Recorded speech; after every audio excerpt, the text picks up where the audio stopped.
Welcome to Hail Varsity Radio, the voice of Husker Nation. Insight, opinion, expertise, with the biggest and best names talking Nebraska across the state. Join the show on Twitter at Hail Varsity and at Schmidt_radio. Call in at 402-466-ESPN or 1-800-825-5865. Here's Chris Schmidt. Welcome to it. Fridays here. It's Hail Varsity Radio presented by the Nebraska Lottery. Elijah Herbel, not Chris Schmidt, in today as Chris got the afternoon off today out watching his son play some baseball. So good luck out to Junior in today's tournament. Not the best season for Junior's team, at least according to the results Schmidt's told me. Maybe Schmidt's just a downer, but hoping for the best this weekend. Sitting in alongside Will Wilson. Will, did you think we'd start off the show today by dissing a 14-year-old baseball team? No, I don't like how you said we there, okay? I didn't say anything about Schmidt's son's team, okay? I believe those words were just out of your mouth. I think Schmidt's team is great. Schmidt's son's team, excuse me. I think they're going to do great out there, and yeah, good luck to them. Yeah, so Schmidt's son playing basketball yesterday. They got the win today, out playing some baseball, so quickly changing up some sports for the Schmidt family. Chris going to be back in tomorrow morning for the Saturday morning edition, and he's going to be back next week as Chris and I are going to be up at Zipline in Omaha ahead of the College World Series Monday and Thursday, and that means you, Will Wilson, are going to be in next Monday and Thursday as well, producing. So we got the Dream Team coming up next Monday and Thursday for our College World Series coverage up in Omaha. It's going to be a good week. That is going to be super excited. Sad I can't be up there with you guys, but you guys are going to have a great time. Games kick off tomorrow, baby. See, this is just the payback for whenever you and Hooksy go down to Longwells for March Madness, and I'm stuck at the station producing. It's You're right. We're even now. It's my turn. Yeah, but a fun show planned today as we've got Derek Peterson here in about 15 minutes talking Husker football as well as his Oklahoma City Thunder as they made a big deal this morning getting Kimball Walker from the Celtics. We're going to have Derek Peterson in here in about 15 minutes to talk about that. And he actually sent in a text this morning. We'll see if he holds to it, but he did in fact say that he will only answer questions about the Oklahoma City Thunder rebuild today. Anything else is off limits. So we'll see if he sticks to that one, but we are going to have some Oklahoma City Thunder questions for Derek as well as some other playoff thoughts. Coming up in hour 2, we're going to have the pride of Fairbury, Bill Doleman, coming in from Denver. We're going to talk a little bit of Olympics and if eating, what is it, a pork burrito could really influence a positive PED drug test. That's going to get right. Bill Doleman's thoughts on that as well as some Christian McCaffrey news. That was from earlier this week. And then at 5:25, going to welcome in Hail Varsity recruiting insider Greg Smith to talk about a big recruiting weekend for the Huskers as well as the Huskers' newest commit, Ashton Hayes, which is where we're going now. If you got any thoughts for the show today, though, give us a call, 402-466-3776. That's 402-466-ESPN or 1-800-825-5865. Give us a follow at Herbal Essences for me and for Will. Give the people your Twitter at. I didn't come prepared with that. It's all good. It's at Willie on the radio. Hope So. everything's good with everyone listening. Thanks for tuning in. You can also give a follow to the ESPN Lincoln Twitter page at ESPN Lincoln. So we're going to be posting the highlights from today's show, all the interviews, and the 2-minute drill up on SoundCloud. We're going to be posting that up on the Twitter page, so to stay up to date with the show. Follow Hail Varsity on Twitter and follow at ESPN Lincoln on Twitter. But I said we were going to Ashton Hayes. He is the newest commit in the Huskers class of 2022. Yesterday on the show, we talked with Nevada Sportsnet's Chris Murray. That interview is posted up on ESPNLincoln.com as well as the ESPN Lincoln Twitter page as Chris Murray broke the news that Ashton Hayes would be committing to Nebraska. And what I want to get into here to open the show is one of the things we heard from Chris Murray, and that's from his conversations with Ashton Murray. It's that the Huskers were very upfront, with Ashton Hayes, from his conversations with Ashton Hayes, that the Huskers only really wanted one back in this class, and that Ashton was not running back number 1 on their board. He was actually running back number 2 behind Justin Williams, the athlete down in Georgia we've been talking about for a while, who really, reminds me of Gabe Ervin. Gabe Ervin's been turning heads in the spring here, and that's who Justin Williams reminds me of, and he's pretty clearly target number 1 for this Husker coaching staff. But now that number 2's in the boat, the question becomes, do the Huskers turn their attention elsewhere in recruiting? We're going to get Greg Smith's thoughts on this here in about an hour. But I want to turn here first for the show because the running back room's been a big position in need for this Husker football team. If you haven't noticed that, you probably haven't been watching the Huskers. I mean, running back's been a problem ever since Devine Ezigbo left. You could even go back to when Amir Abdullah left. There hasn't been a bell cow running back you can turn to that lives up to the standards that we would expect from a Husker running back. And that's been the pitch to these running back recruits, is that Nebraska is up there in terms of running back U. Most running backs drafted. There's 3 running backs currently on NFL rosters, and Amir Abdullah, Rex Burkhead, and Devine Ezigbo. So we do know that the Big Ten is a fertile place for running backs, and Nebraska specifically can be a fertile place for running backs with some of the history here. But the question becomes, why has the land gone dry in the past 5 years? Is it because the Scott Frost coaching staff isn't bringing in the right types of players? Is it because the offensive line isn't able to build any holes? But when quarterback is your top rusher, I mean, combined between Adrian and Luke McCaffrey, it wasn't even close. Like, Adrian and Luke had, double the yardage that all the running backs on the roster last year had combined. It's been a serious problem. So it's good to see the Huskers turning their attention there, but it seems strange that they limit themselves to only 1 in this class. It is, and I don't think they're going to limit 1 to this class. That Williams kid, is Justin Williams, that's his name, correct? Mm-hmm. He's a good player. And I mean, you look at this Ashton kid's highlights. Yeah, I mean, he's trekking kids, and he can move. But, we don't know what the competition like is there. This guy in Georgia, he's playing Georgia high school football. He's a 4-star. He's got schools like West Virginia looking at him. I mean, this kid's for real. So, I mean, I think the coaching staff would definitely rather have one of their top targets still come on the team if he wanted to. See, and I wonder if this is some sort of error in translation from Hayes to the reporter to us, because it doesn't seem to me like Hayes is the type of every down back that Nebraska is now looking for. I'm talking the Marquis Step. I'm talking even Devine Ezigbo. Just the type of guy that you can give it to 3 straight plays and get a first down, the type of guy that has the body to last in the Big Ten. We've seen how Wandale lasted in the Big Ten, and the answer to there is not well. Let's not forget Mo Washington. Okay. I know his time was short, but I do believe he was going to be something special here. He seemed to be the best of both worlds. Oh, man, he could hit the outside like nothing I've ever seen. I mean, he was great, but, obviously didn't work out. But, these running backs still have confidence in these coaches that they could get them to the NFL. You're hearing a lot of that from these guys, especially that Ashton guy. He said he knew this was his place, especially after going on the town and with Cam Taylor-Britt and Latte Brown, hearing all these people yell the football players' names. He said that was cool, and that's one of the big things why he came here. But one of the things he said to Brian Munson was that he was told by the coaches that they see a role to him similar to what Nebraska did with Maurice Washington and Wandale Robinson, which involved a lot of swing passes, a lot of usage in the passing game. And I wonder if they're saying, we only want one guy for that duck R spot.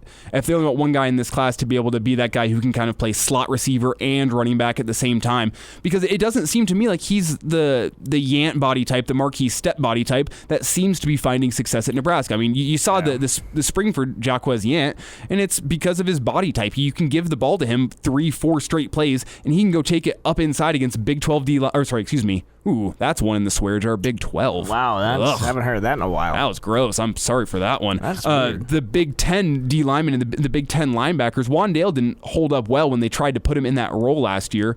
And it's not like Ashton Hayes is that much bigger than Wandale. I think about 2 inches taller and about 15 pounds heavier at the moment. You got to think they're going to put a little bit of weight on him. But he doesn't seem to be that 6'2", 230-pound wrecking ball that Nebraska has been moving more towards. No. And that's a little bit more of the role that Justin Williams fills. I know he's only about 6'1", but he is over that 200-pound threshold. So it makes more sense if the coaching staff is saying, hey, we want you for our duck R spot, and we still got one more for our true running back spot. Yeah. So I'm wondering, error in translation possibly. But then again, maybe the Huskers like what they have in a guy like Jacques Yant, and they think he's going to be the future of the running back position for the next 3 years, and then they only want that one duck R guy because you already have that spot filled. I mean, that could be another place that we go here too. I also don't think the coaching staff would have allowed Hayes to commit if they were only wanting one running back. You look at his highlights, he could play that duck position you're talking about. So, he could catch passes, it shows. So Yeah, I bet you're exactly right. So we'll get Greg Smith's take on this here next hour. Again, Greg Smith coming up about 5:25. He's going to preview the Friday Night Lights camp coming up tonight, as well as the official visitors that are going to be on campus this weekend for the Huskers. Again, that's coming up at 5:25. But right now, I want to turn a little bit towards college football expansion before we get Derek Peterson in here next segment, because a lot of the college football playoff expansion talk has been about, I mean, rightfully so, the college football playoff itself, what it's going to look like with 12 teams, what more inclusion is going to look like. Is it going to hurt the college football season whenever you can have 10-2 teams potentially making it into the college football playoff? But I want to turn a little bit of a different direction, and it's something I've found during this 4-team college football playoff era, and that's that the other bowl games just don't have the same fanfare that they had during the BCS era. It was so much more special for those New Year's Six Bowls to have their own days. It was between the conference champions. You had 2 teams, generally both conference champions, that would sit out of that New Year's Six because they're saving themselves for the national championship game. Usually it was Alabama against somebody. You're excluding those, right? Yes, I'm excluding that. Okay. But the Rose Bowl was still fun. It was still the Big 12 champion against the Pac-12 champion. You still had the Sugar Bowl was fun. The SEC champion against, I believe, the ACC champion. I love the Sugar Bowl. Like, there were still fun games galore, but now the problem's become, since we've moved to this 4-team college football playoff, that half of the year, the Rose Bowl isn't between the Big 12 and the Pac-12. It's between the college football playoff semifinalists, or the Sugar Bowl's between the college football playoff semifinalists. And then, guess what? The Fiesta Bowl, that's not the Fiesta Bowl anymore. That's the national championship game.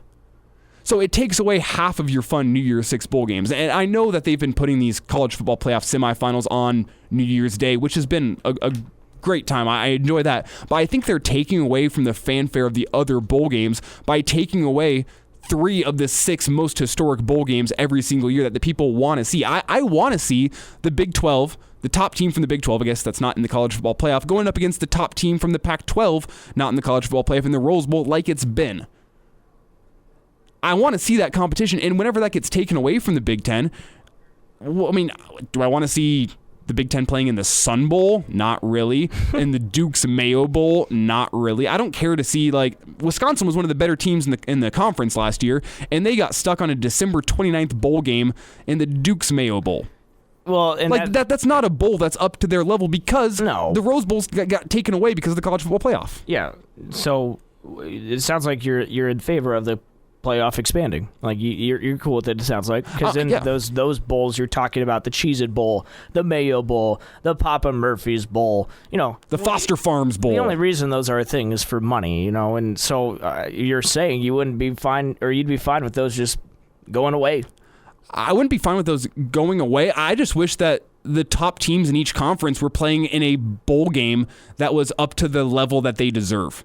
Let's be honest. It's tough to do. Like, if Nebraska were to go, hypothetically here, if they were to go 10-2 next season and lose in the Big 10 championship game to Ohio State, ending their season at 10-3, that's probably not good enough for a college football playoff berth in the 4-team playoff. I mean, and it's probably not even good enough in a 12-team playoff. However, usually that would mean if Ohio State's going to the college football playoff, or the BCS as it was previously, that mean Nebraska would go to the Rose Bowl and would fill the spot of that top Big 10 team to make it.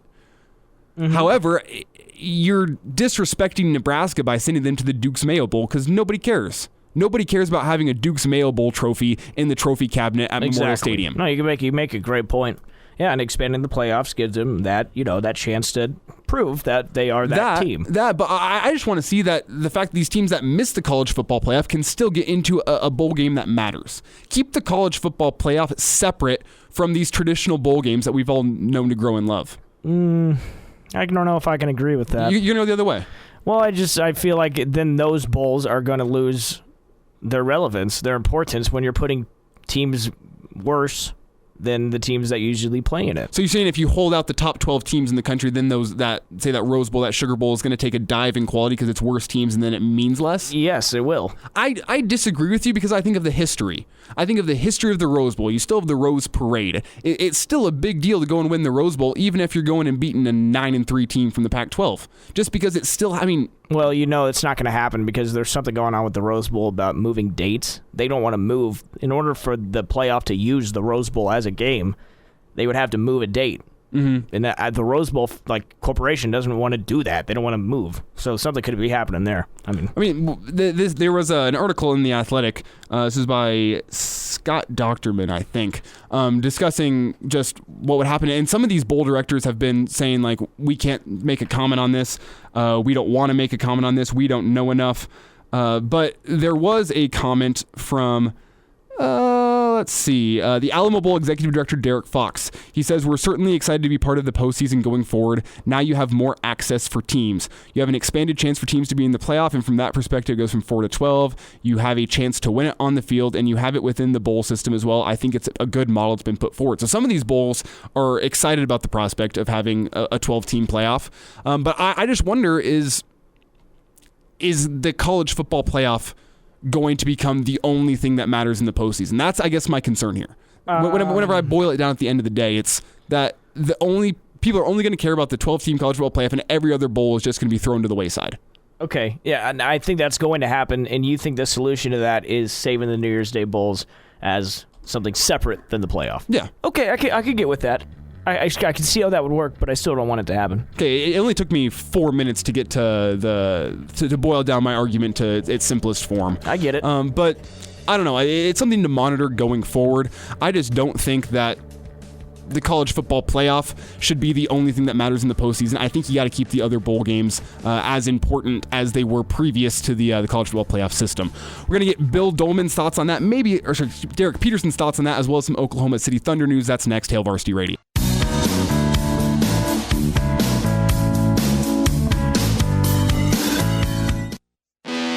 Chime in 402-466-ESPN or email the show, Chris@HailVarsity.com. Just try me. Back to Hail Varsity Radio. Back in on a lovely Friday afternoon. It's Hail Varsity Radio presented by the Nebraska Lottery. I say lovely because, well, it's not 105 degrees today, so you can always smile about that. It's Elijah Herbel alongside Will Wilson. So we're getting you ready for the weekend here on Hail Varsity Radio again. Chris Schmidt will be back in tomorrow morning for the weekend edition of Hail Varsity Radio, 7 to 9 here locally on ESPN Lincoln. That's tomorrow, but right now, I'm excited to welcome in resident Oklahoma City fan, Dr. Petey Derek Peterson. You read his work in Hail Varsity Magazine. And Derek, I had to throw in Oklahoma City fan first because you got to be smiling today. Kimball Walker and a first-round pick going to Oklahoma City. How do they keep doing it in the trade market, man? Sam Presti's a wizard. That's how. Sam Presti, I think he's the longest tenured now general manager in the NBA. Presti's a wizard, and in Presti we trust. I mean, how many first-round picks is it for you guys in this upcoming draft now? Is it like 6 first-round picks, 5, something ridiculous? In this upcoming draft, we've got 16 from Boston. I think depending on how the ping pong balls fall, we could have like 1 and 5. 5 being our own pick. Houston is outside the top 4. We get that Houston pick. If they are inside the top 4, we get the Miami pick, which might be like 18 or something like that. So we could have 3 or 4, or we could have 2 or 3. But we certainly got the ammo to move up. I mean, it seems like the Thunder could be the team of the future because with that young core of Shai Gilgeous-Alexander, Lou Dort, and Isaiah Roby, they now get a veteran presence in the mix in Kimball Walker. But I guess the question to you is does Kimball Walker stick around, or is he going to be, maybe playing for the Thunder for a year and then flip for a first-round pick a la Chris Paul? Like what do you think the trajectory is for Kimball Walker with the Thunder? Is this a long-term deal? I like how you included Isaiah Roby in the comment on their young core. It depends. Kimball Walker's future depends probably on what happens at the draft lottery, which is really going to be a big night for the Thunder. I see people talking about on Twitter with each passing trade that the Thunder makes that it's almost diminishing returns with all the first round picks that they're adding, because they're not going to be able to use all of them, blah, blah, blah, or teams they're going to ask for a boatload of them because they know Oklahoma City has them if Oklahoma City's trying to trade. The thing that gets kind of glossed over is Shai's not, he's young, but Shai's not, like, super young. Like, SGA is not on the timeline of a team that is still, 4 years out, 3 or 4 years out from competing. SGA spent his first year in Los Angeles and went to the playoffs. And then he gets traded, and he spends his second year in Oklahoma City, which is a significantly worse city than Los Angeles. I love my city, but there's no debate there. But he goes to the playoffs, and he plays with Chris Paul.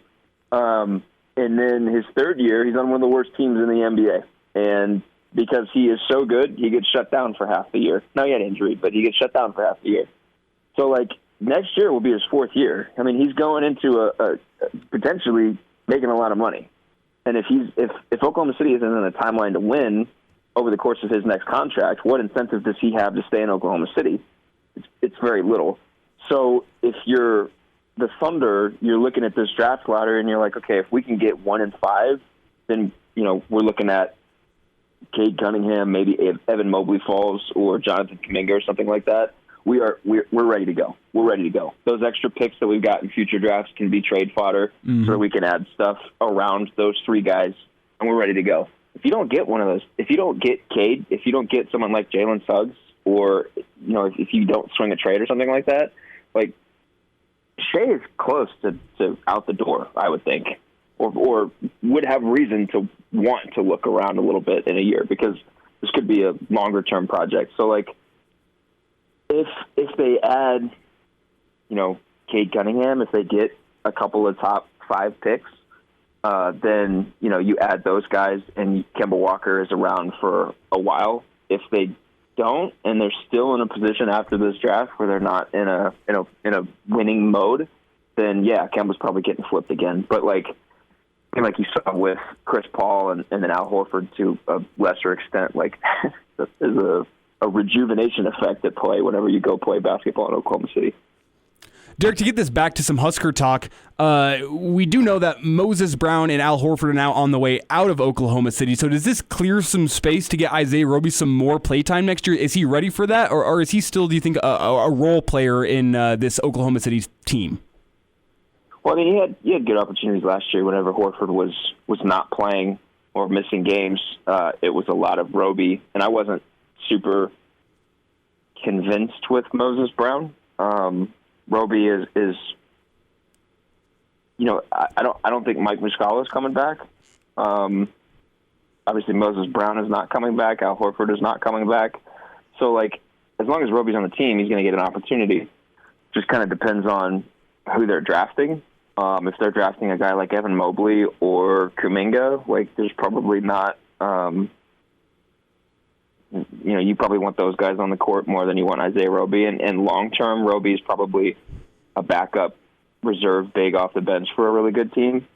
But I think he showed he was plenty capable enough of handling minutes for a team that was trying to win basketball games last year with the Thunder. So I think I hope he sticks around as somebody that likes his game, somebody that thinks he's really sort of a perfect match for what you want at the 4-5 kind of position. I hope he sticks around, but we'll kind of see. Like everything with them, it just depends on how the ping pong balls fall, how the lottery balls fall in a couple days.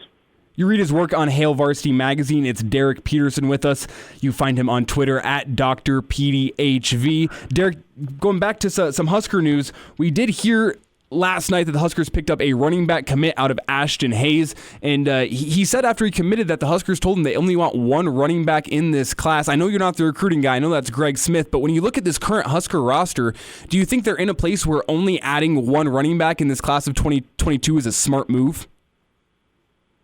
Yeah, I mean, every running back they have on scholarship right now, in terms of their eligibility, they're underclassmen. Mm-hmm. Marquise Stepp is the oldest guy in the room, and he's a sophomore by classification. So they've got Jock Yan as a freshman, Ramir Johnson as a freshman, Gabe Irvin, Savion Morrison, Marcus Scott. They're all freshmen. So at this point, if you add multiple guys to the room, then one guy is probably leaving, as we saw with, Ronald Tompkins going. And I kind of thought maybe that for a minute we might see another guy kind of step out with Yant going on scholarship. I don't have any issues with them only focusing on one running back. I don't necessarily think they need multiple running backs. The class might be smaller. That's for Greg Smith to answer, though, I guess. But they've got that running back room. They got to figure out what they have and the players that they have on campus, and they got to figure out who's going to be sort of their every down guy this season. But they've got a lot of scholarship players and a lot of young scholarship players in that room. So them going with just one guy in this next class is probably a smart move. We're talking to Derek Peterson. And Derek, a few days ago, Tyreek Johnson, he's that transfer from Ohio State. He committed to us, and I think that's a great get. I mean, were you surprised to hear that he wanted to come here? No, not really.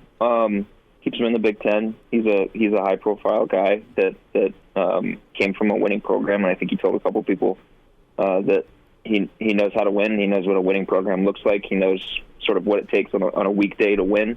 And if you're looking around the Big Ten, I know the record doesn't show it, but if you really dive into the program, which Tyreek did, you're going to see a position coach in Travis Fisher that just gets guys better, and a defensive back group, a secondary that just has a lot of competition and does things the right way and has a high level of talent. And it's going to be a really competitive group. I talked to Eric Chenander on Wednesday when we were out in Columbus for the Big Red Blitz, and I asked him, Fisher says you guys can have one of the best secondaries in the country at some point. How close to that do you think you guys are right now?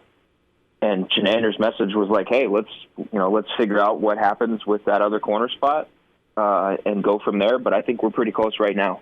And so, if Johnson can come in and be that kind of talent that people thought he was going to be coming out of high school, it's an if, it's not a when. And that's true for anybody. But I think Nebraska has a lot of secondary talent and a really, really strong coaching that group up, and so I think Johnson saw that when he took a look at Nebraska. It doesn't surprise me at all that players would want to come be part of that.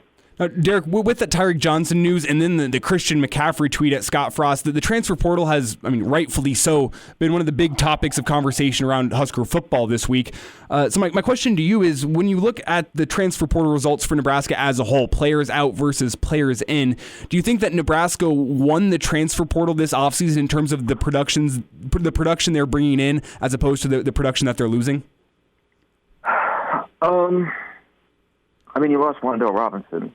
So Samori Toure has to be the same kind of receiver that he was at Montana.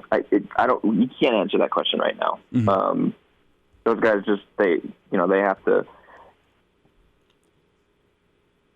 There's a scenario where, I said this on my podcast, there's a scenario where four of the 22 starters for Nebraska to begin the season are guys that came out of the transfer portal this cycle.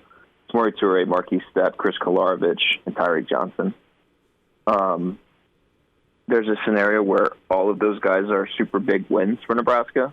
There's also a scenario where they're just okay additions, and Nebraska has to make progress with the guys that they've developed.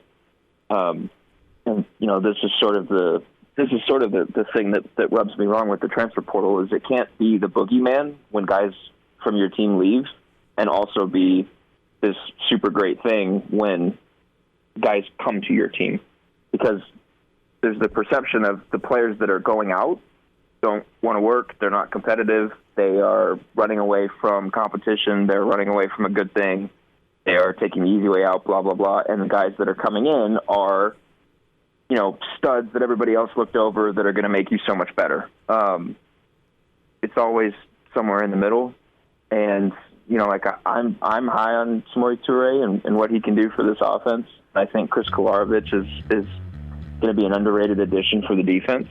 But we got to see those guys on the field, and those guys have to produce, because the last, transfer portal wide receiver Nebraska brought in and put in a starting role right away didn't really produce much for them.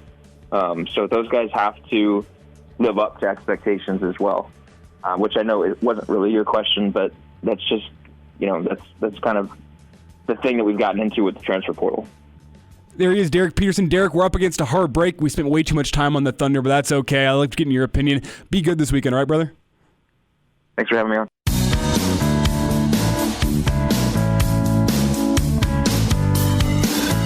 And now, back to Hail Varsity Radio.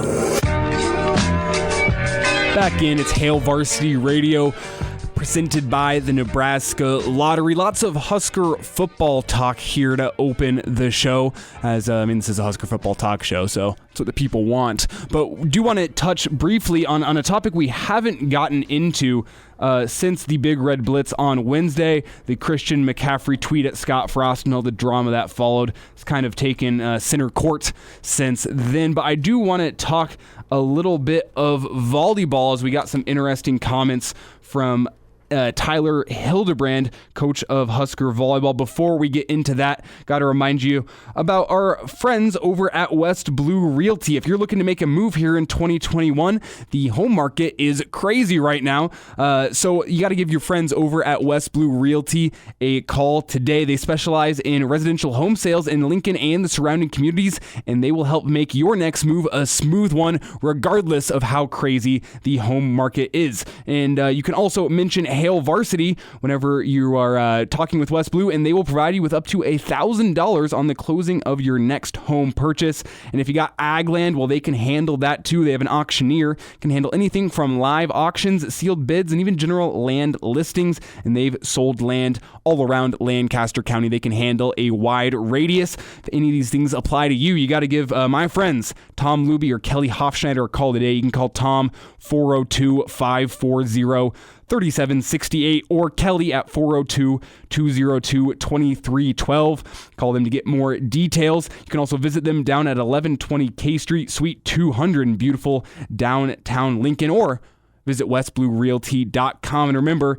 it pays to work with West Blue Realty. Next time you're making a move, ask yourself, what can West Blue do for you? Again, West Blue Realty.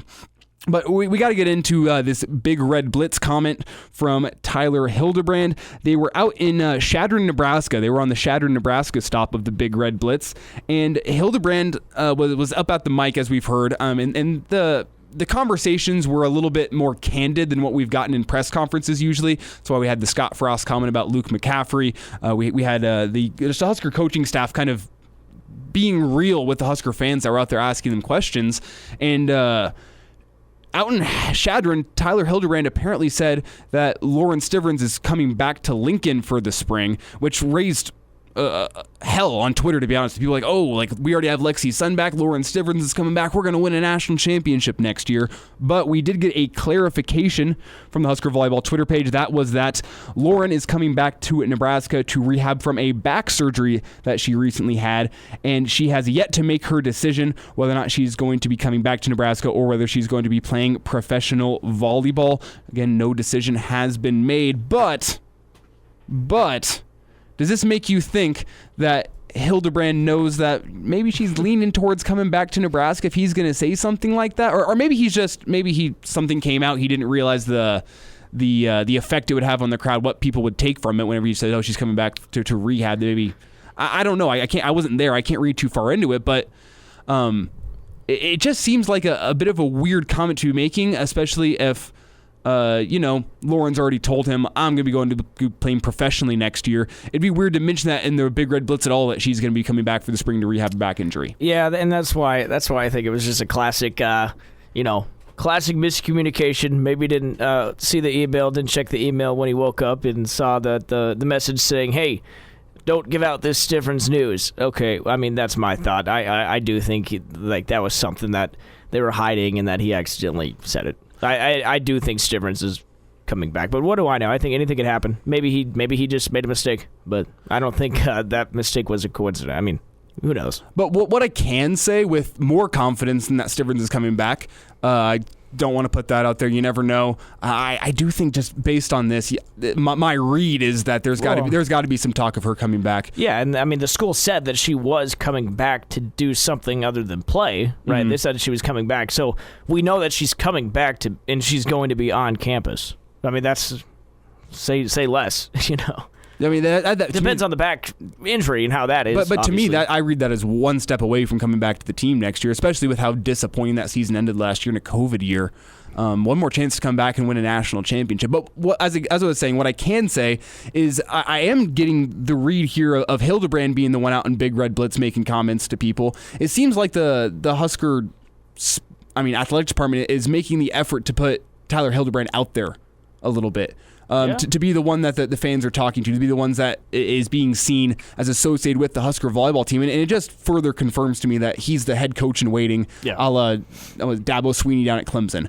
Where Dabo was there for a couple years as an assistant before he got promoted to the head coach job. It seems to me that they think they have their replacement for after John Cook. You would have thought that John Cook would have announced long ago if he wasn't coming back this next year. I mean, you got to expect he's back this year. Who knows how much longer after that he is getting up there in years. But it seems to me that Hurdat's the head coach in waiting, just waiting for John Cook to retire.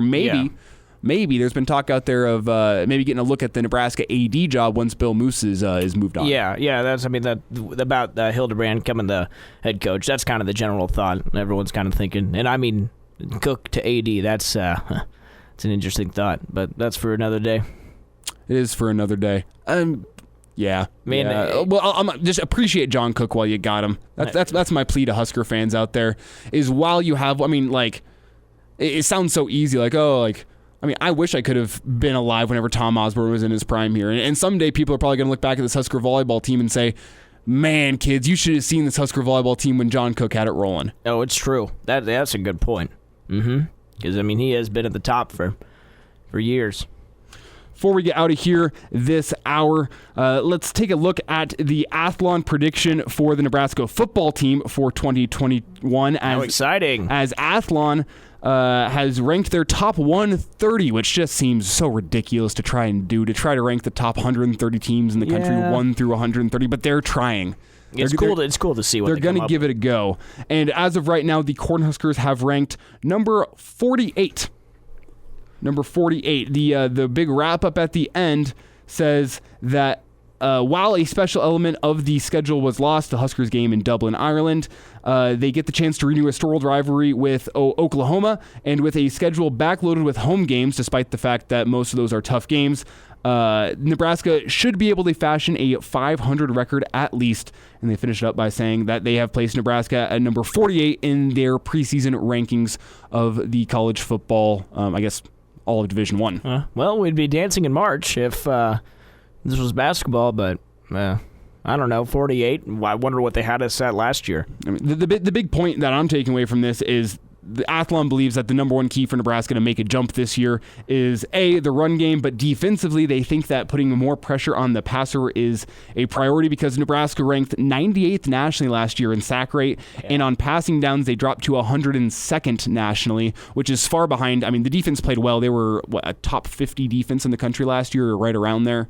Yeah. But having we've been talking about this for years now. The Huskers need to find a reliable pass rusher on the outside. Do they have that guy in JoJo Doleman this year coming back for another year? Maybe. Who's going to be across from him? Caleb Tanner, Blaze Gunnerson. There's options there, but 100th in the country in rushing the passer is not good. No. You can maybe get away with it in the run-heavy Big Ten, but the Big Ten's changing. A lot more teams passing the ball, and it's... I yearn for the days of Ndamukong Suh, that 2009 defense, and how well they were able to get after the passer. I didn't appreciate it enough at the time because I was only 10 years old. But Huskers got to improve that this year if they want to jump better than 48th in the country. When we return, we're going to talk a little Waffle House. ESPN Lincoln is on the air at 101.5 FM and 1480 AM. Online at espnlincoln.com.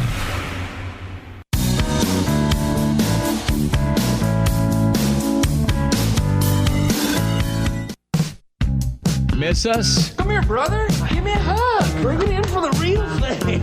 We're on call for you.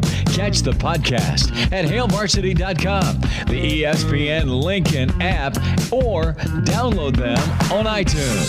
Saddle up, partner. Back to Hail Varsity Radio. Elijah Herbel and Will Wilson in rolling through a Friday here on Hail Varsity Radio. Bill Doleman's going to be coming up at the top of next hour. Is excited to sit down with the pride of Fairbury, Billy D, to get some thoughts from him on the McCaffrey family and their little bit of a beef with Coach Frost. Again, that's coming up next hour, as well as recruiting insider for Hail Varsity Magazine, Greg Smith. So we're going to preview the Friday Night Lights camp coming up tonight, as well as the official visitor is going to be on campus. If you missed Derek Peterson a little bit earlier, he went off on his Oklahoma City Thunder and the wizard that is Sam Presti, their GM, as well as talking some transfer portal with us. If you missed that one, it's up on the ESPN Lincoln page, or at least it will be shortly, or ESPNLincoln.com. That's where you find that, or the podcast form, Apple Podcasts, Spotify, whatever your favorite streaming service is. You can even ask your Alexa, hey, Alexa, play Hail Varsity Radio, and she will do that for you. And that's how you get connected with the show if you do happen to miss any of it, because it's a great show. You don't want to miss any of it. Before we get out of here this hour, I said I wanted to talk a little bit about Waffle House, because it's one of the most fun Twitter stories I saw last night. This is from Lee Sanderland down in Mississippi. He had a fantasy football league punishment yesterday, where for coming in last place in his fantasy football league, he had to spend 24 hours in a Waffle House. He began this at about 4 o'clock yesterday, but the catch was that for every Waffle House waffle that he ate while he was there, they would shave 1 hour off of the 24 hours. Okay, all right. So he began at 4 o'clock yesterday. Have you ever had a Waffle House waffle? I've actually never been to a Waffle House. Oh, you're missing out. I've been down south. I've seen them all. I've just never walked into one. So the thing about Waffle House waffles is these things are they're good sized. They're good size. There's no way they're good for you. I think they're like 600 calories a pop. Oh, wow.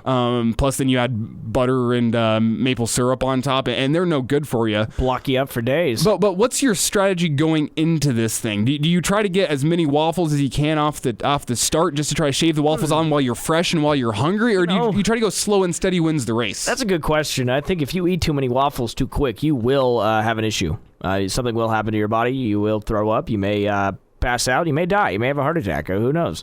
I think what I would do. I would make the time worthy of myself, and maybe ask them if I could do some work. Maybe earn a buck or two for a few hours. Got some dishes you need done. Got some floors you need mopping. Might as well make a few dollars while I'm there. That's what I'd do. Yeah, he said he came with books and magazines, and he also was playing the touch tunes up at the Waffle House, God. just curating his own playlist.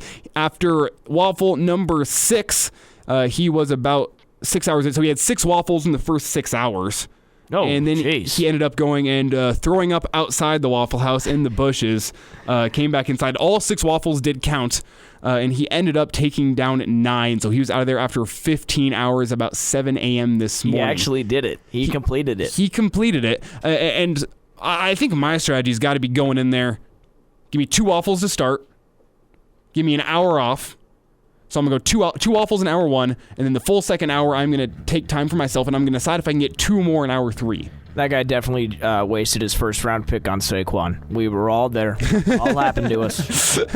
And he probably banked on Carson Wentz having a comeback season, too. Definitely. I won my fantasy football league there. I'm not even close. But my punishment's not that bad. We had talks about going to the bathroom at the bar at like 1 a.m. Because there's no stalls in there. That was our talk. But now we should have to buy beer for the draft next year. That's not a bad punishment. Welcome to Hail Varsity Radio, the voice of Husker Nation. Insight, opinion, expertise, with the biggest and best names talking Nebraska across the state. Join the show on Twitter at Hail Varsity and at Schmidt_radio. Call in at 402-466-ESPN or 1-800-825-5865. Here's Chris Schmidt. Back in, it's Hour 2, Hail Varsity Radio, presented by the Nebraska Lottery. It's Elijah Herbel alongside Will Wilson. And we're excited now to welcome in the pride of Fairbury, Billy D himself. It's Bill Doleman. And Bill, to get things rolling here, I learned something today, and that is that you were fraternity brothers with Will Wilson here's father. And I just want to know, does it make you feel old now whenever one of your frat brother's sons is now working with you on the radio? You get used to it after a while, but what happens is when you're reminded of that is that you try to remember it. You know what I'm saying? Because some of those days from way back when are long forgotten. So you try to remember the good old days. But I remember Waz being a great guy, so I can only assume that Will's in that same class. But I know I remember those days greatly and fondly, and I'm shocked that the university still doesn't allow driftwood to go on annually, but that's another story for another time. Wow, I'll have to ask my dad about that. No, and I realize you don't remember those days because of the Budweiser. I get it. No, yeah.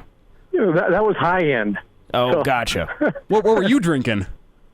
It's college. I don't think it really matters. It's whatever you can afford. Whatever you get your hands on, right, yeah. Right, but certainly not until you're 21. Right. Yes, can't forget that. Yeah, I actually did just see that the state of Nebraska is coming out with new driver's licenses. This is completely off topic, but they're coming out with new driver's licenses, and they look kind of ugly in my opinion. That's just one guy's opinion. If you're the designer of these and you were listening at home, I apologize, but I like the current ones. But I was just thinking, like, man, the state of Nebraska is really helping out these like fake ID producers who are now like, that's a whole new clientele. The kids who have already, the 19 to 21-year-olds who have already bought their IDs in the current Nebraska, now they need a new one. Like, I think that's just helping out illicit business. Look, I'm not going to name any names, but I'm pretty sure I was 35 years old and from Costa Rica when I was getting into the drumstick. Back in about 1985 and 86. So I saw some great bands when I probably should not have been allowed to. But that's another story for another day. We're talking to Bill Doleman, NBC Sports. And, Bill, tonight we get the Olympic track and field qualifier going down. It's going on for the next few days. And I want to start out with this question. Shelby Houlihan, I believe that's how you say her last name. She's from Sioux City. Great runner in the 1,500 and the 5,000. And it came out the other day that she got banned because of some substance that they found in her drug test. And she's blaming a burrito that she ate before the test on that. What are your thoughts on that situation, Bill? I don't know what to make of it, to be honest with you. You read it, and for folks, my background right now, or what I primarily do, are mostly Olympic and international sports, which I much prefer and enjoy and love doing. But you hear all of this stuff coming up from time to time as to somebody did something and it's out of character for whomever it might be, and in this case, Shelby Houlihan. Anybody who has followed track and field or Olympic sports in general, especially in the Midwest, has probably become familiar with her name over the last few years, and she's somebody that you root for, given her background. But when I saw that news story come up this week, especially in the lead up to the Olympic trials, which are going on beginning tonight in Eugene, it was really kind of shocking because you just don't think of her in those conversations. There have been issues in the past with Olympic track and field athletes who train in Eugene under Alberto Salazar, and that has been a major issue in the world of track and field probably for the last decade or so. International Olympic sports are always under a veil of suspicion. It unfortunately, maybe the most dominant female athlete in the world, and I mean that sincerely. I know people would think Simone Biles, and Katie Ledecky, who is swimming as we speak in Omaha, is a woman by the name of Teresa Johaug. And she's a Norwegian cross-country skier who's also could be an Olympic athlete in the 10,000. She missed the 2018 Olympic Winter Games because she tested positive for a banned substance that was in a lip balm that was given to her by the team doctor in Norway. Wow. And so it's traced back, and you can look at the micronutrients that are or ingredients that are in some of these things, and you go, I guess so. I guess it's possible. Now, she got banned. She probably would be won 2 or 3 Olympic gold medals in 2018. Shelby Houlihan, is she an Olympic gold medalist? I don't know, but she's one of the prominent names in track and field.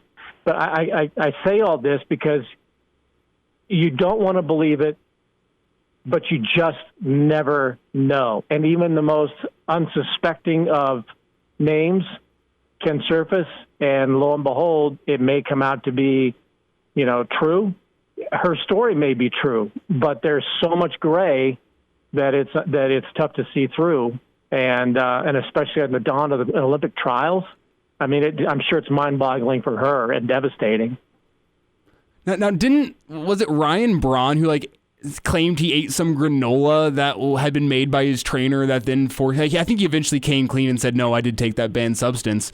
But I think it was like Ryan Braun who did the same thing where he said, no, my trainer made me some granola. I didn't know it was in it or something like that. Does that sound right, Will or Bill? You guys remember that? Yeah. The unfortunate thing is, well, there's a lot of unfortunate things, but you get the excuses right out of the gate, and then there's the backtracking. And so you may have somebody like a Teresa Johaug who would not need an ingredient in a lip balm to be the most dominant female athlete in the world at all. I mean, instead of winning a 30K cross-country race by, 5 minutes, she might win it by 4:45. I mean, that's how dominant she can be. But when people will come out with the excuses, and then it turns out, well, yeah, I guess, we were doing that, we were pushing. Then whenever you have somebody comes up with a legitimate, excuse, I guess there are some traces of this nandrolone in pork. Then Shelby Houlihan comes up with it. And then it's like, well, I can't believe you because somebody cried wolf already, and it's not believable anymore. The trainers have to know, the doctors have to know, everybody has got to be in on what's in the stuff that's being put in their bodies. Dave Ellis, I'm sure would be, the guy who heads up the, dietitians at Nebraska would certainly be able to address that. But unfortunately, you have so many people who come up with some excuses that whatever might be true is immediately discounted. And those athletes, I'll tell you, I've worked with a number of them who have gone on to work in television. They have to let the drug testing people know, during a certain window on an hour-by-hour basis where they're going to be. And I had a partner of mine, Kelly Wells Brinkley, who was an Olympic bronze medalist in the hurdles, I believe in 2012. Somebody showed up, she was getting a manicure, and she had to let them know that that's where she was going to be. And the drug testing person showed up at the place where she was getting the manicure. Had to go to the back and had to test, wow. And she's clean. And I'll tell you, though, those athletes that are clean really despise those that are pushing the envelope. Mm-hmm. And, I would hope that Shelby Houlihan, because she's such a nice story, it's not true, but I don't think there's anything at this point that she's going to be able to do about it with the trials beginning tonight. Sure. We're talking to Bill Doleman. And, Bill, you mentioned something about the swim trials. They're going on right now up in Omaha. And I'm curious, just your opinion, does Ryan Lochte shock the world and qualify for the Olympics? I don't know. Based on what I saw last night, he was 2 seconds. He finished sixth in his semifinal heat, and he was 2 seconds off of, the best times at 3 seconds off.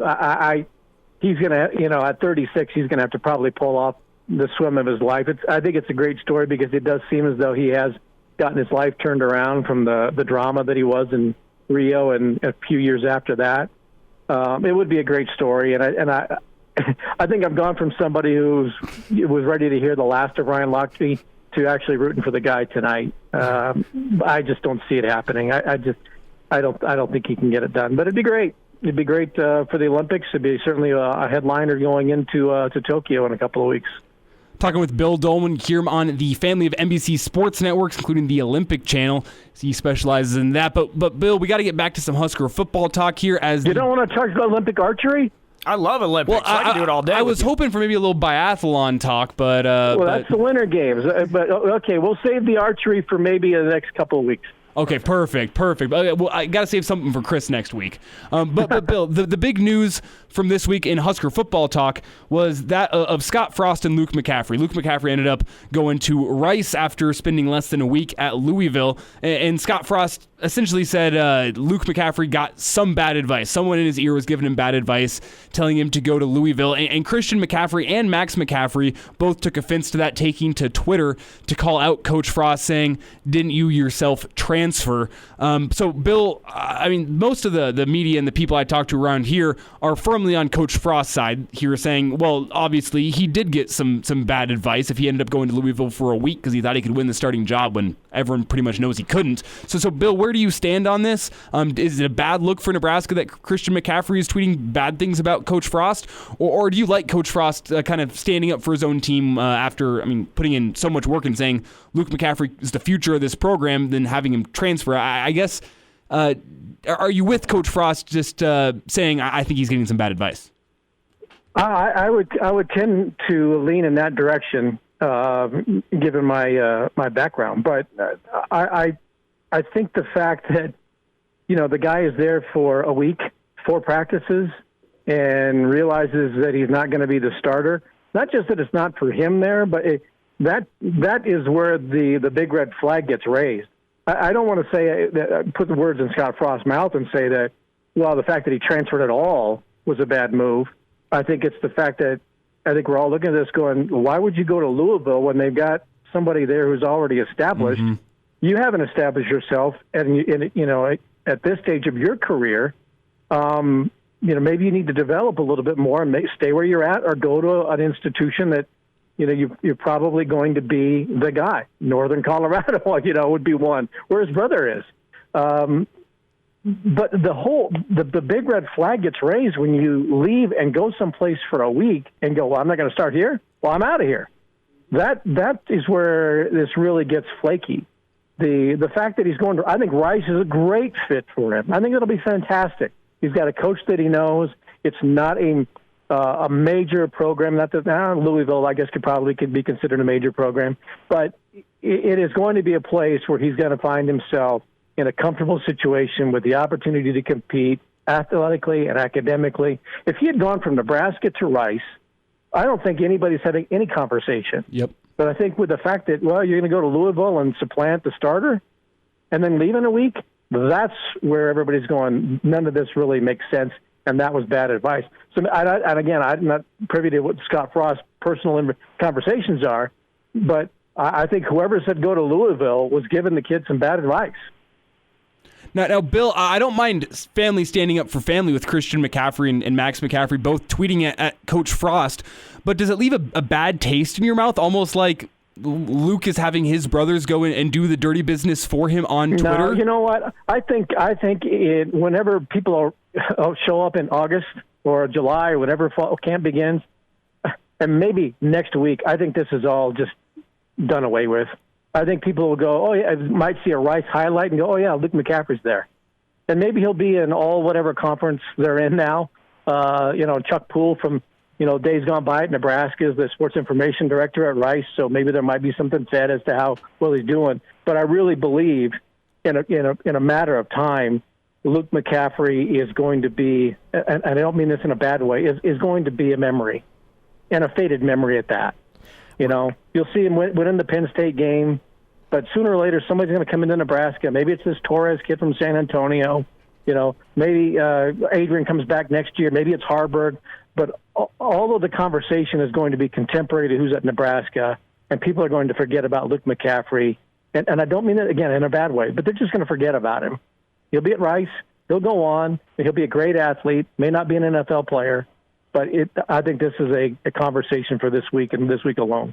Last thought here, Bill, about a minute left. While we're talking quarterbacks, you mentioned Richard Torres. You also have Heinrich Harburg. Both of those guys kind of fit the same mold, that tall, a little bit less mobile, maybe even sneaky athletic, you'd call them. Hate to say that, but with the two most recent guys in the boat being this new, almost pocket passer quarterback, what do you think of the direction that Nebraska is moving in quarterback? It feels like a far cry from what the quarterback at Nebraska looked like back in the 1990s. Yeah, I agree. I watched some of the Torres kid's video. First of all, he reminded me just in stature of Brooke Behringer, tall and lanky and good arm. And I don't think he's as mobile and as fast a runner as Brooke was. I think Brooke was pretty deceptively fast given, his frame. But, the kid's got an arm and he wants to come to Nebraska. Great. But you're going to come here and you got to compete. Harburg, I mentioned this in the spring game. Everything that I saw him do until that last pass of the game with the extra time, everything went to the right. So he's got to develop a little more field vision. But you can't come to Nebraska and think, well, they recruited me, so I'm going to be the starter. There's going to be quarterback competition, and that might be 2 years away. Adrian might come back next year. I'd be surprised. But, it's great that this guy wants to commit before his senior season. He's from Texas, that provides some roots in Texas again. It's all positive, but you're right. It's a different look at quarterback than I think anybody who followed Nebraska football 25 years ago or 20 years ago or 10 years ago with Taylor Martinez and Tommy Armstrong and the athletic guy that could throw efficiently but was a great runner. I'm not sure we see somebody in the program right now who would be considered a great runner. There he is. Bill, enjoy your weekend, and thanks for joining us today. All right, guys, appreciate it. Go Big Red.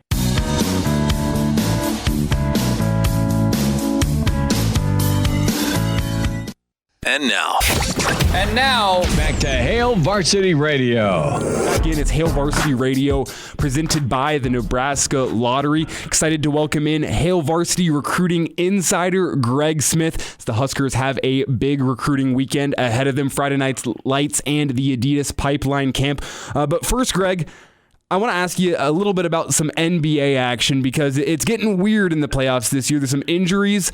Kawhi Leonard down, Chris Paul with COVID, and we also have Kyrie Irving out with an ankle injury. So everything's getting kind of weird. We were expecting the Nets to just roll right through the East, but they're running into some issues with the Bucks. So just what's your take on the playoffs as a whole? Who are you liking right now? Yeah, it's wild with that. And I was, my worst fear for these playoffs was this kind of situation that we've seen, that either the protocol or injuries would end up really derailing the whole thing.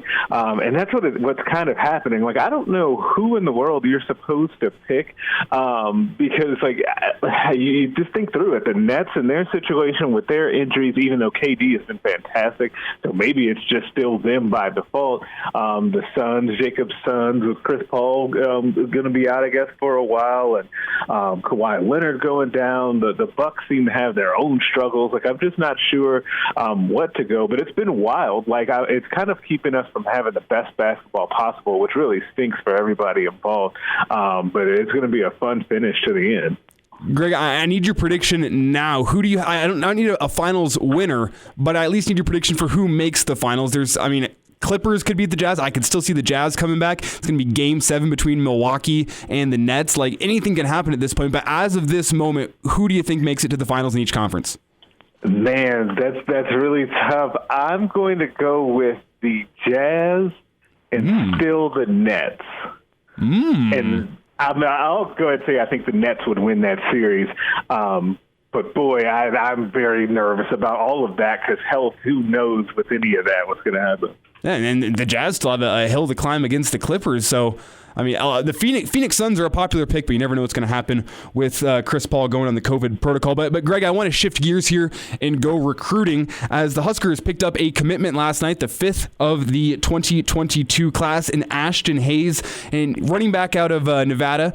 And what's interesting is we were talking yesterday on the show with Nevada Sportsnet's Chris Murray, and he says that in his conversations with Ashton that the Husker coaches have told Ashton that he's the number 2 running back on their board right now. You got to assume number 1's Justin Williams, but that they only want one running back in this class. Do you think that's true, or do you think the Huskers are still going to be making a push for Justin Williams? Yeah, I think that is mostly true. And if Nebraska ends up getting in a spot where the numbers work out to where they can still take Justin Williams and he still wants to be in, then I think that they go ahead and make that happen. But the situation there is pretty simple and cut and dry. Nebraska knows that Justin Williams has told a lot of people, including myself, that he wants to make a decision once his football season is over, his senior season is over. That's a long time from now, especially considering that he already took an official visit to Nebraska the very first weekend of June. And so that's a long time for the visit high to wear off. It's a long time for other schools to still come into the picture that are maybe a little bit closer to home. So if you're Nebraska, you can't necessarily be caught with nothing at running back or with a backup plan if he decides to look elsewhere after waiting for him for that long. So I think they went ahead and accepted the commitment of a really good running back in Ashton Hayes because of that whole situation. We're talking to Greg Smith. And Greg, with the one kid that I'm fascinated about is Daniel Kalin. And, there's already 3 schools that have offered this guy. I think he's going to be a junior, correct, over at Bellevue West. And, the Nebraska, they've offered him already. What are they seeing in this guy? Because we haven't seen much from him.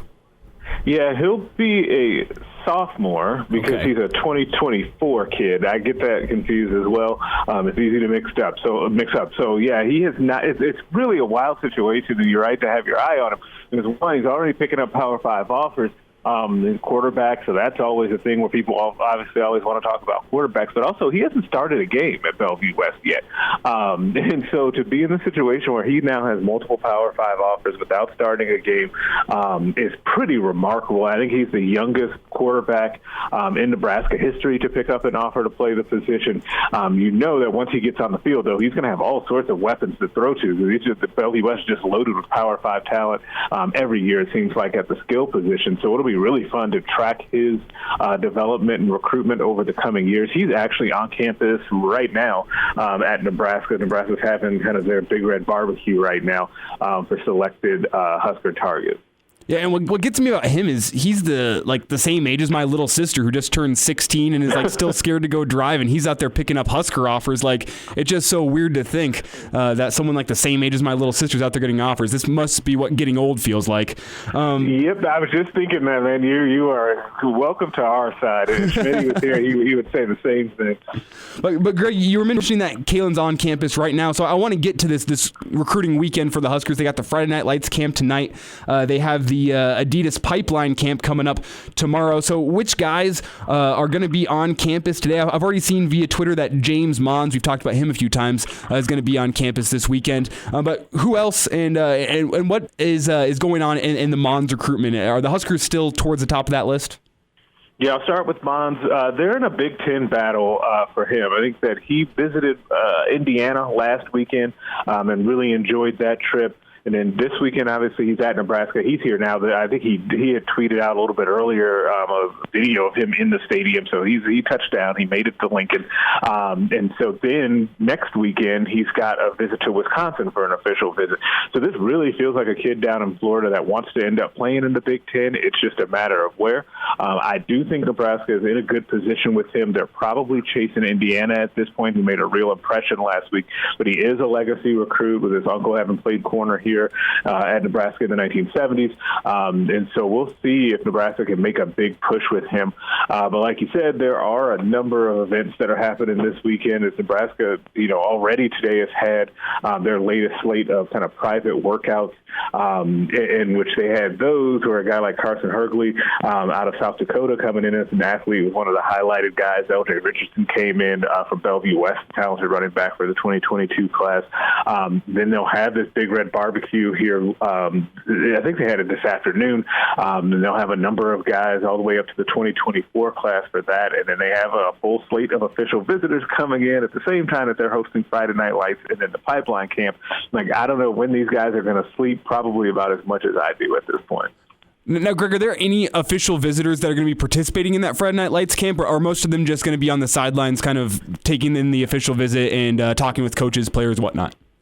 Yeah, great question, because this comes up quite a bit, and because fans always want to know, hey, well, we get to see those guys out there participating. No, you will not, because the one thing that the NCAA has not changed the rule on is that while you're on your official visit, you cannot participate in any of those camps. If you remember, I think why this gets confused is a couple of years ago during Blaze Gutterson's recruitment, he actually participated in Friday Night Lights, but what he did was, and it's pretty remarkable, he came to Lincoln, delayed the start of his official visit clock, so that he could come in, work out at Friday Night Lights, and then the next day started his official visit, which tells you something about his work ethic. It was pretty impressive to see him do that. But no, these guys will not be working out, none of the four official visitors that are here right now. We're talking to Greg Smith. And, Greg, I just thought of a question. I'm curious, we've gone 3 years now to see how this staff can recruit. And outside of Frost, my question to you is, which position coach do you think is the strongest recruiter? Boy, that is interesting. My initial gut reaction was Travis Fisher. Ryan Held is really good. I would probably say Held. I would say Held is probably the best assistant coach recruiter on staff. Now, I think the best if you count the coordinators, Eric Chenander is kind of quietly really, really good on the recruiting trail. He's involved in a lot of recruitments, even on the offensive side of the ball. Like, he gets very involved and really likes recruiting. So if we include coordinators, I'll say Eric Chenander. To cheat a little bit, I'll to just say assistants, I'll say Ryan Held. So that way we get a couple guys covered. Now, Greg, another guy on campus is another legacy. We talked about James Mons, whose uncle Walter Mons played for Nebraska and was a legacy. We also have the son of a Husker legend, Dominic Raiola, going to be on campus this weekend. That's 2024 quarterback Dylan Raiola. What can you tell me about him? Is he trying to work his way into a Nebraska offer? Yeah, he's going to be one of the names to watch tonight at Friday Night Lights camp. So he will be participating in that camp. He's also at the barbecue as well. He got an invite to that to get an extended look at the program. But I think that, tonight will be big for him as he'll get to work directly with quarterbacks coach Mario Verduzco. And it's interesting to have him on campus at the same time as you have another offered quarterback for the 2024 class in Daniel Kalen. So that's always a fun situation to have play out. But Raiola doesn't have the offer yet. But I think that he might be marching his way towards that here in the near future. Hey, Greg, as we're on the recruiting topic, we've had a few days to kind of reflect on this, looking over at Arizona State and Herb Edwards. they've violated some recruiting stuff during the pandemic. How do you think the NCAA should handle that? If in fact they were out here actually hosting visits, and it sounds like there's evidence. Yeah, and it does sound like it sounds like there's evidence of that. Sounds like there's evidence of them paying guys. You're going to have to come down really hard on them. That's more than kind of just a run-of-the-mill. Was it Tennessee that it was found that they were leaving McDonald's bags for guys? Classic story. It's more than that, right? It goes further than the alleged things in the SEC with the cars and all of that. If you're actually violating NCAA rules and during a time that was a really scary time in the country, I think you have to come down harder on them for that and really punish them to a full extent. Would that actually happen? Who knows? It's the NCAA. You never know what they're going to do. See, I kind of fall on the other side of the boat here. Is that it's, well, at least they weren't paying recruits. At least they were recruiting within the rules of the game, except they were just doing it at a time when you couldn't do it. It doesn't seem like it's here's $100,000 and a Ferrari, come to my school. It's just hey, come check out campus. I don't know. I think if you got part of the problem too is what happens if Arizona State was the only school or the only Power 5 school doing this? You're going to get an outcry from the other schools in the Pac-12, right? They're the administration at SEC or at USC will be calling up the NCAA saying, "Hey, you need to come down hard on them because we stuck to your rules and we stuck to local health guidelines about what we should have been doing." I don't know. I could see a lot of sour grapes from that, especially considering Arizona State has done very, very well on the recruiting trail. If you talk to the kids here locally in Nebraska, they all love Arizona State, the ones that aren't coming here for the 2022 class. They all love Arizona State and have them in their top 5. It would be different if Arizona State wasn't doing well. So I think that you'll have a lot of schools keeping an eye out on what happens here. There he is, Greg Smith, recruiting insider for Hail Varsity Magazine. Find him on Twitter at Greg Smith HV. He's going to be tweeting about Friday Night Lights camp tonight, and that's where you can find all the information you need for the camp. Greg, enjoy the camp tonight, and give us some good news on some Huskers this weekend, okay? I will see what I can do. You guys have a good weekend.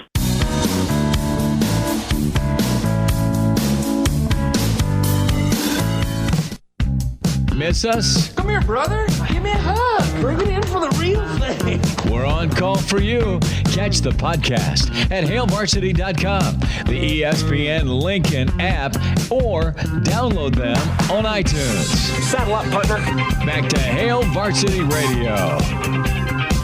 Getting towards the end of a Friday show here on Hail Varsity Radio. We're presented by the Nebraska Lottery. It's Elijah Herbel alongside Will Wilson filling in as Chris Schmidt is out watching his son play some baseball this afternoon. A fine day for baseball, too, after the hot weather we've had the past couple days. Hope he's having a good time out there. He's going to be back in tomorrow morning for the Saturday morning edition of Hail Varsity Radio, 7 to 9 here locally on ESPN Lincoln. If you're listening from around the state, you can catch that Saturday morning edition via our podcast form, Apple Podcasts, Spotify, however you like to get your podcasts, really. It's where you can find behind Hail Varsity Radio, the weekend edition. Chris Schmidt, Mark Kranak, and myself in tomorrow morning. Looking forward to that before I head up to Omaha for a full day of College World Series festivities. That's where we're going to be going next, as Chris and I are going to be up in Omaha next Monday and next Thursday at Zipline from 4 to 6. Come visit us up there ahead of the evening games of the College World Series. That's where we're going to be. That's where you should be too. The best spot in that area, if I do say so myself, is Zipline Brewing Company. I'm going to be drinking a couple Copper Alts because those things just hit the spot. They hit the spot. They really do. Okay. All right. But I'm going up to Omaha tomorrow. My buddy Crew, his brother and his brother's girlfriend have a tailgate spot up in Omaha. So looking forward to going up there, getting a little tailgate, getting the College World Series scene. And this isn't something that was like a tradition of my childhood by any means. It wasn't College World Series is in town, let's head up to Omaha, catch a couple games. Like that was never like, I mean, I quit baseball at a young age, so maybe that was why. Maybe my dad just thought I didn't care. But I like, that wasn't something I did as a kid. And now, like, through high school and through college and recently, it's felt like an every summer type thing. Well, I didn't seem to go catch one game of the College World Series. I need to go get into a one left field sucks chant or something. No, I'm kind of in the same boat. I never got to see Rosenblatt. I drove around it, of course, go to the zoo. But maybe it's just because I was like 6 years old. My dad was like, I'm not going to waste a College World Series ticket on a 6-year-old, which is also fair. Well, 6 years old, man, that was when they were going, right? That was when the Huskers were there. That's my earliest memory of Husker baseball, is that 2005 College World Series team. I think it was Jabba Chamberlain pitching and Alex Gordon out in third base. Yep.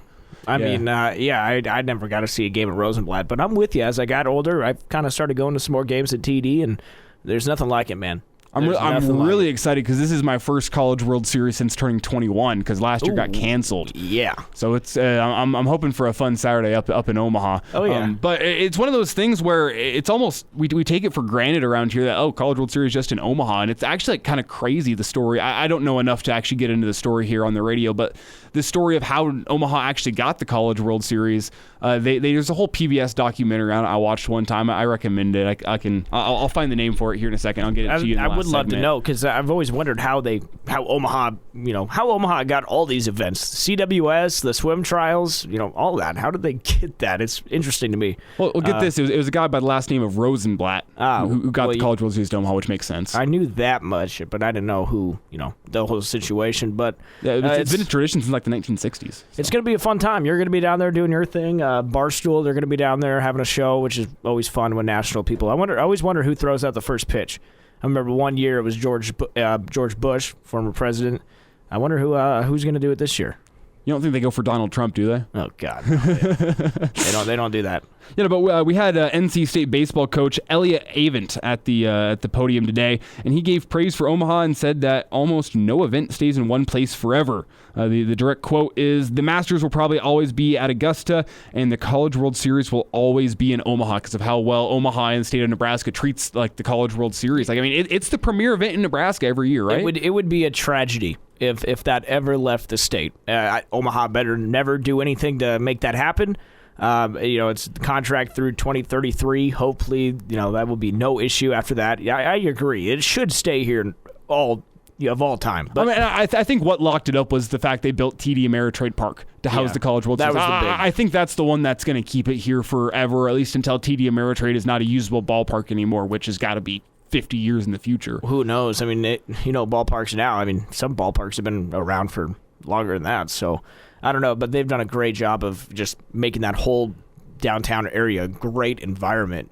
Bars have came out, and man, there's nothing like it. It's going to be a great time. I do miss the scenic view of Rosenblatt where you can see the Desert Dome over right field. Like that's just such a pretty scenic area. But I will say that TD Ameritrade is a much better location for the College World Series with the life, like the nightlife, the bar scene around there. Yeah. Airport being right down there. Airport's right there. You got a lot of hotels. It is a much better setup. But man, there's something about Rosenblatt that's just so, like the multicolored stadium with, you got the Desert Dome off at the right. Like, it was kind of showing off the Omaha Zoo, which is one of the premier zoos in the country. The live Oregon. I'm so jealous that I never got to see a game there. I really am. Yeah, but setting up for a good College World Series this year, my question in this segment, Will, is who do you think you're supporting? You got NC State, who took down Arkansas, so I think they're going to be a pretty good fan favorite, simply for the fact that the Nebraska fans around here are going to be thankful that they took down Arkansas after the treatment Nebraska got from the Arkansas fans. And NC State's not a bad pick. I mean, to go through Arkansas and take down the Razorbacks, that's impressive. So that's not a bad pick. Also, you look at Stanford in Lubbock.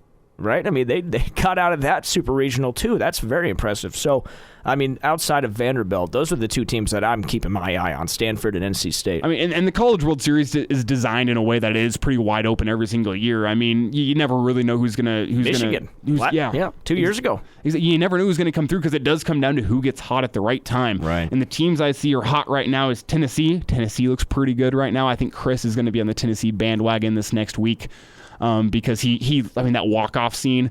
Whenever they hit that walk-off, cool. was a walk-off grand slam. It was cool. I mean, I'll give it Tennessee. They haven't been to the College World Series since 2005. Oh, geez. So they're in the same kind of drought as Nebraska. They have more appearances than Nebraska. I think they have 4 or 5 all time. But it's been since 2005. So Tennessee, I'm hoping the Tennessee fans show up in droves to try to. It's too bad they're not having the usual festivities like the ceremony, the opening ceremony. They're not doing that this year. You want to hear a good story about the opening ceremony before we get out of here? Yeah. So I was in like middle school at the time. My brother was in the Southeast Marching Band. Okay. And the Southeast Marching Band got a deal. So it would have been my 6th grade year, my brother's freshman year of high school, that the Southeast Marching Band was going to be the marching band that performed during the College World Series opening ceremony. That's cool. So, like, for the week before the College World Series, like, I was going up every single day and helping, like, the band practice and stuff because they needed help. They needed people to, like, push out equipment onto the field and stuff. You gotta have it. Yep. So I was in the band. I get it. Yeah. So I was helping out with that, and then in 6th grade, we roll up to Omaha, and then about as soon as we start unpacking all the trailers and stuff, rain just starts downpouring. And they cut it off? And so they canceled the opening ceremonies that year, and they're like, okay, we're going to take a year off. We already had next year planned. But this, my 8th grade year, my brother's junior year of, that sounds right, junior year of high school, it was, all right, we're going to have you guys back. And look, we're like, awesome, okay. So it's the same thing all over again. I'm helping out with the band. I'm helping out push stuff onto the field. And that year, the College World Series started. So all the teams march out onto the field, like take their spots. They're going to start the ceremony, and then we're all lined up outside of the outfield walls of the stadium, and it starts raining. So 2 times I had a chance to be in the College World Series opening ceremonies, and both times it rained out. It's probably my fault. I am cursed in that sense. CWS tradition. It's going to rain at least 3 days. This is true. Hoping for beautiful weather next Monday and Thursday at least. That's where Chris and I are going to be next week. It's Hail Varsity Radio presented by the Nebraska Lottery.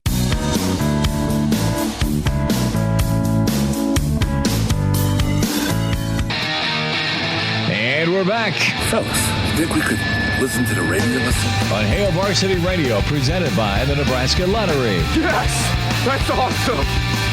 Wrapping up a Friday here on Hail Varsity Radio. It's Elijah Herbel alongside the man himself, Will Wilson, as we're filling in for Chris Schmidt today. Back tomorrow for the Saturday morning edition. As College World Series also getting kicked off tomorrow. Looking forward to that. But Will, we were talking a little bit earlier about, we'll talk about playoffs, NBA, but we're also talking about the Olympics. So I'm going to go best of both worlds here and talk about the U.S. national team in the Olympics. Got a lot of NBA players who've already said they're not going to be playing for whatever their respective national team is this year. I know Jokic has already opted out as he's expecting the birth of a child this summer. But then on top of that, you also have the fact that it was a thrown-together NBA season, a lot of injury problems already. So we're kind of unsure how good this U.S. national team is going to be. I'm still expecting they're going to win the gold medal because we're still the U.S. Did you know? I didn't know this, but my dad told me this like years ago. The U.S. actually lost the gold one year. I think Russia beat them. Yeah, and that was the year before the Dream Team. So not the year before, the Olympics before the Dream Team, we lost it, and that was like kind of the spark it took for the everyone to say, okay, we can have professional athletes in the Olympics. Who cares? Could you imagine? Because it was only college kids before. That makes sense. I mean, but could you imagine though America losing the gold in any of these years? How embarrassing that would be. Oh man, that would not be a good look. But I guess it'd be cool to see. Yeah, but we have a couple names that have already committed to the U.S. national team for the Olympics. We have Damian Lillard. He is in. Jason Tatum's in for Team USA. Tatum committed too. Okay. Yeah, Jason Tatum. Bradley Beal. Oh, I didn't know that one. Okay. Draymond Green. Yeah, I knew that one. And Devin Booker. Yeah, Booker, he just committed a few, earlier during the show. And, then that's great. I'm kind of surprised by Lillard doing that, but that's great help. I heard Curry, keep an eye out for him. He could maybe commit. Well, because his season ended short. He didn't have to go through the grind of the playoffs this year. Right, and he who knows? He was hurt. Maybe he just wants to play more basketball. And also Zion. Really, really curious to see if he commits because everybody wants him to, and there's no reason why he should not. Dude, I'm just imagining Zion dunking on some poor 5'10" Eastern European point guard that just gets so unlucky. It would be what's his name? Vince Carter jumping over the dude at the Olympics. Yeah, right. Where he actually goes up and over him completely. I want Zion to do that to somebody at the Olympics, just to show USA is still number one. I would fully expect Zion to play. Of course, I guess you could say the Olympics are kind of up in the air. I mean, they're going to happen. There's just been reports out, maybe putting it in doubt. But no, I think we're going to get the Olympics, and I'm excited, man. Super excited. You got the swim trials going on, track and field tonight. It's kicking up, man. Yeah, who are the names you're not expecting to play, though? I mean, the guy's still in the playoffs. Devin Booker, I was a little surprised he committed already, considering he's still in the playoffs. Honestly, I could almost, there's a few guys, but almost seems like everybody's kind of up for grabs. I could almost see AD playing. I mean, I know he's hurt, but I think it could happen. I think Kyrie Irving's played for the last couple national teams. Yeah. So I'm considering his injury history this year and what's going on with the Nets, their deep run, I wouldn't be shocked if he didn't play. Big question is if Giannis goes and plays for Greece, because Greece looks like a completely different team whenever Giannis is playing for him. Why wouldn't he? That'd be awesome. I mean, he's still making a deep run into the playoffs. I mean, it's the same. Jokic, I mean, Serbia is usually making it up actually into the knockout rounds whenever they have Jokic. But if Jokic isn't playing, who does Serbia have? Yeah, nobody. Yeah, so I mean, I don't think there's any threat to the U.S. national team no matter what, really. But that's still a couple of months off. I know a couple names, though. But we're going to be back tomorrow morning, Saturday morning edition at 7 to 9 here on ESPN Lincoln. It's Hail Varsity Radio presented by the Nebraska Lottery.